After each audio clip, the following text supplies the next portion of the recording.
Hello my dear friend, welcome back to my channel. तो आज की इस वीडियो में हम करने वाले हैं हमारे एक इंपॉर्टेंट टॉपिक के बारे में, जो है वर्किंग कैपिटल। एग्जाम में काफ़ी बार आया हुआ है।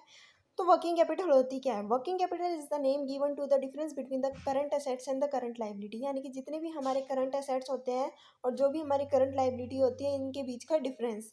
ठीक है। तो working capital is alternatively known as net current assets और नेट वर्किंग कैपिटल। इनके दो अलग नाम भी है।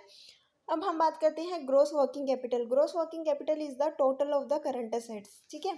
अब वर्किंग कैपिटल की हम बात करें तो वर्किंग कैपिटल में क्या क्या चीज़ें आती है, difference between current assets and current liability. तो करंट एसेट्स क्या क्या होते हैं? स्टॉक, डेटर और कैश। और करंट लाइबिलिटीज में क्या आती है? हमारी क्रेडिटर्स आते हैं। तो stock of raw material, work in progress and finish goods. Debtors की हम बात करें तो amount on to the company mainly from customers in respect of sales made on credit. यानी कि जो भी हमें कस्टमर से पैसा लेना है, क्योंकि हमने जो सेल है वो क्रेडिट बेसिस पे की है। ठीक है। उसके बाद हम कैश की बात करते हैं तो कैश में क्या आता है? हमारा बैंक बैलेंस आता है, कैश होल्डिंग, कितना कैश हमारे पास है, और शॉर्ट टर्म में हमने जो इन्वेस्टमेंट की होती है वो हमारे कैश का पार्ट होती है। करंट लाइबिलिटीज में आती है हमारे क्रेडिटर्स। ठीक है।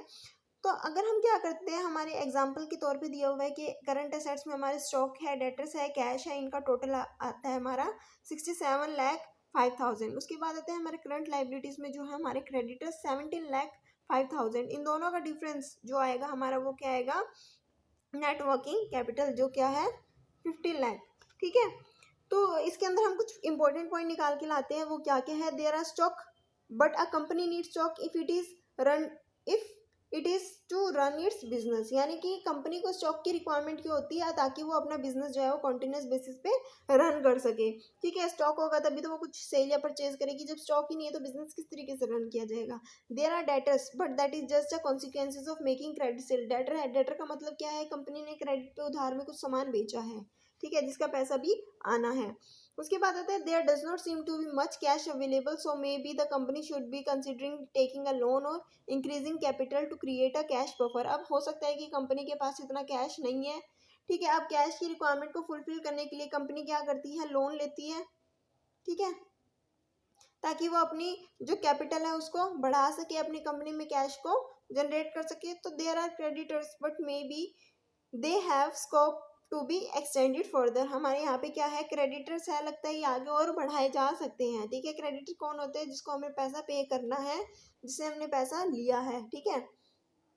One has to go in detail to know the level of working capital that is acceptable for the company। हर किसी को ये जानना ज़रूरी है कि उसकी कंपनी में वर्किंग कैपिटल का लेवल कितना होना चाहिए। क्या वर्किंग कैपिटल ज़्यादा होनी चाहिए, कम होनी चाहिए? तो एक acceptable level of working capital हर एक कंपनी में रिक्वायर्ड है। Some of the relevant business decision that have to be taken in context of the working capital management. कुछ इंपॉर्टेंट डिसीजन हमें लेने की ज़रूरत है वर्किंग कैपिटल के डिसीजन के रिगार्डिंग, कि किस तरीके से हम वर्किंग कैपिटल को मैनेज कर सकते हैं। तो कौन कौन से क्वेश्चंस हैं, कौन कौन से डिसीजन लेने ज़रूरी है? How should the firm manage it's cash. किस तरीके से एक फर्म को अपना कैश मैनेज करना चाहिए? To whom should the firm grant credit. किसको एक फर्म को क्रेडिट देना चाहिए? How much inventory should the firm keep. कितना इन्वेंट्री एक फर्म के पास होनी चाहिए, कितनी इन्वेंट्री एक फर्म को अपने पास रखनी चाहिए? What should be the composition of the firm current debt. ठीक है। और फर्म की करंट डेट्स कितनी होनी चाहिए? तो ये कुछ रेलिवेंट क्वेश्चंस है, कुछ डिसीजन है जो फर्म को ध्यान में रखना चाहिए जब भी वो वर्किंग कैपिटल को मैनेज करती है। ये था हमारा वर्किंग कैपिटल, कि वर्किंग कैपिटल होता क्या है। उसके बाद हम समझते हैं हमारे नेक्स्ट टॉपिक को, types of working capital. Working capital कितने तरीके की होती है? दो तरीके की होती है। टू टाइप्स की वर्किंग कैपिटल होती है। एक होती है फिक्स या और फ्लक्चुएटिंग। फिक्स को हम बोलते हैं परमानेंट और फ्लक्चुएटिंग को हम बोलते हैं वेरिएबल। तो अ company need for working capital depend on the permanent और फ्लक्चुएटिंग करंट असेट्स। सबसे पहले हम जानते हैं फ्लक्चुएटिंग करंट असेट्स का मतलब क्या होता है। These are those assets that are affected by the cyclical nature of sales. Example, during the summer month a soft drink manufacturer has to maintain larger stock in anticipation of the growing sales than in winter month। तो यही है कि fluctuating demand जब होती है, fluctuating season जब होता है, सपोज करो हम कोल्ड ड्रिंक की बात करते हैं तो कोल्ड ड्रिंक की डिमांड जो होती है समर में ज़्यादा होती है, इसलिए समर में ज़्यादा स्टॉक होना ज़रूरी है। लेकिन अगर हम बात करते हैं विंटर की, तो विंटर में डिमांड कम होती है कोल्ड ड्रिंक की, इसलिए विंटर में इतना ज़्यादा स्टॉक नहीं रखा जाता। तो यहाँ पे क्या है? करंट एसेट्स फ्लक्चुएटिंग है, समर में ज़्यादा है और विंटर में कम। लेकिन परमानेंट करंट असेट्स का मतलब है जो हमें परमानेंटली चाहिए, हर एक सीजन में चाहिए, पीरियडिकली चाहिए, जैसे कि कैश और इन्वेंट्री। तो these are those assets that help to meet the company's minimum long term needs. ये वो असेट्स होते हैं जो कंपनी की लॉन्ग टर्म नीड्स को फुलफिल करने के लिए कंपनी हमेशा अपने पास रखती है, फिक्स होते हैं, इसमें कोई वेरिएशन नहीं आती। एग्जाम्पल की अगर हम बात करें तो safety stock of cash, cash होना चाहिए कि कभी भी हमें बिजनेस में कैश की रिक्वायरमेंट पड़ सकती है, या फिर एक सेफ्टी लेवल ऑफ इन्वेंट्रीज। उसके बाद आता है हमारा significance of working capital. Next point आता है हमारा significance of working capital. Question आता है वर्किंग कैपिटल होती क्या है, तो वर्किंग कैपिटल क्या होता है, इसका मीनिंग हमें लिख के आना है। टाइप्स ऑफ वर्किंग कैपिटल दो तरीके के होते हैं, फिक्स्ड और फ्लक्चुएटिंग, जिसको हम क्या बोलते हैं, परमानेंट या वेरिएबल भी बोलते हैं। उसके बाद जो हमारा थर्ड पॉइंट इसमें हम लिखेंगे वो है सिग्निफिकेंस ऑफ वर्किंग कैपिटल, कि वर्किंग कैपिटल की हमें रिक्वायरमेंट क्या होती है। To get the best possible return, firm should not keep unproductive assets and should finance with the cheapest available fund. अब फर्म को क्या करना है, अपना रिटर्न ज़्यादा से ज़्यादा करना है, तो फर्म को जितने भी अनप्रोडक्टिव एसेट्स है जिनसे फर्म को कोई बेनिफिट नहीं है, तो उनको हटा देना चाहिए। और फाइनेंस की अगर फर्म को रिक्वायरमेंट है तो कौन सा सोर्स ऑफ फाइनेंस बेटर है, वो सोर्स बेटर है जहाँ पे जो चीपेस्ट हो, ठीक है, जो बहुत ही सस्ते में फर्म को अवेलेबल हो जाए।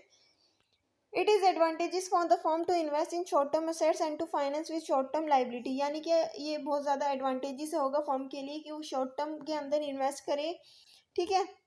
और उस शॉर्ट टर्म में इन्वेस्टमेंट के लिए फर्म को फाइनेंस भी चाहिए, तो उस फाइनेंस को कहाँ से रेज करें, शॉर्ट टर्म लाइबिलिटी का यूज़ करें। तो शॉर्ट टर्म एसेट्स में क्यों इन्वेस्ट करना चाहिए, मान लो कि अगर फर्म क्या करती है, शॉर्ट टर्म में इन्वेस्ट करती है, तो उसकी इन्वेस्टमेंट बहुत जल्दी मेच्योर हो जाएगी और फर्म के पास बहुत सारे चांसेस होंगे कि वो और कहीं भी जो है उन पैसे को इन्वेस्ट कर सकती है। लेकिन अगर फर्म एक तरीके से क्या होगा, एक ही दम शॉर्ट टर्म में इन्वेस्ट कर देती है पैसे को 4 साल 5 साल के लिए, तो अगर फर्म के पास कोई अपॉर्चुनिटी है, कोई अच्छा रिटर्न मिल रहा है कहीं से, तो फर्म जो है वो वहाँ पे इन्वेस्ट नहीं कर पाएगी, क्योंकि फर्म ने पहले ही इन्वेस्टमेंट कर रखी है। For a firm there is uncertainty of demand, price, quality, availability of its own product and those of supplier, यानी कि फर्म की के पास क्या होता है, अनसर्टेनिटी होती है, चाहे वो प्राइस से रिलेटेड हो, चाहे वो डिमांड से रिलेटेड हो, चाहे कंपनी के खुद के प्रोडक्ट हो या सप्लायर के, ठीक है।